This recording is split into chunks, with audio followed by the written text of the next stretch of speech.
Title: Navigating Constitutional Complexities. Prime Minister Dickon Mitchell's Dilemma. In recent developments surrounding the governance of Grenada, Prime Minister Dickon Mitchell has found himself at the center of controversy regarding the country's constitution. His desire to amend certain provisions, particularly in relation to the monarchy, has raised eyebrows and led many to question not only his understanding of constitutional law, but also the democratic ideals that underpin the nation. The crux of the issue lies in the fact that any amendments to the Grenadian constitution require a referendum, with a 66.66% majority needed for approval. This is not merely a bureaucratic hurdle. It reflects the principles of democracy, ensuring that significant changes to governance or national identity are made with the unequivocal support of the citizens. The previous administration, under Dr. Keith Mitchell, faced similar obstacles and attempted to amend the Constitution on 2 occasions, both times without securing the necessary popular support. In light of this past failure, one would expect a more cautious and respectful approach from the current administration. However, what we are witnessing instead is a push to circumvent this democratic process. Prime Minister Mitchell, along with his relatively inexperienced Attorney General, Senator Claudette Joseph, seems to believe they can work around the established constitutional requirements.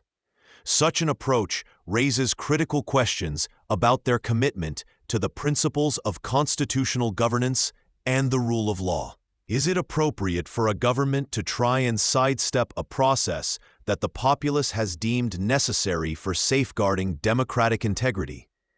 The Prime Minister's intention to change the oath of office from allegiance to King Charles to the state represents a significant shift in governance and national identity.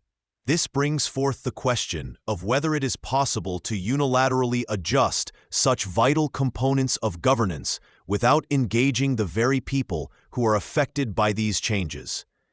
Removing King Charles as head of state is not simply a matter of redrafting an oath.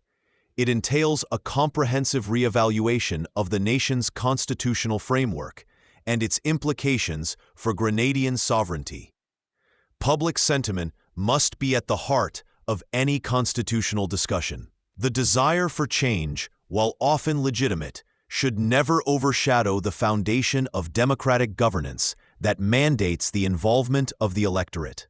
By sidestepping the referendum process, Prime Minister Mitchell risks not only his credibility, but also the unity of the nation he seeks to lead. Constitutions are not just legal documents.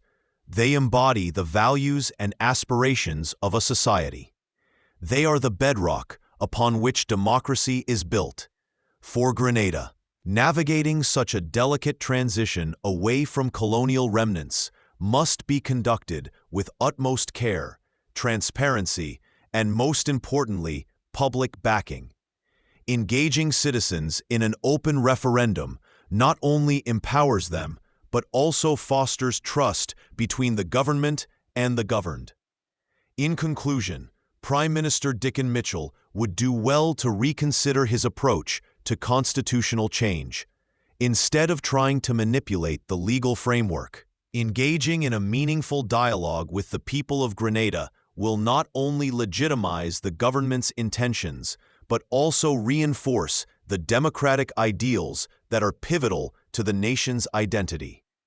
Change is possible, but it must be sought through the proper avenues, ones that respect the Constitution and the will of the people. The Prime Minister knows that he doesn't have the support of the Grenadian people. That is why he is trying to circumvent the Constitution. This is how dictators are born.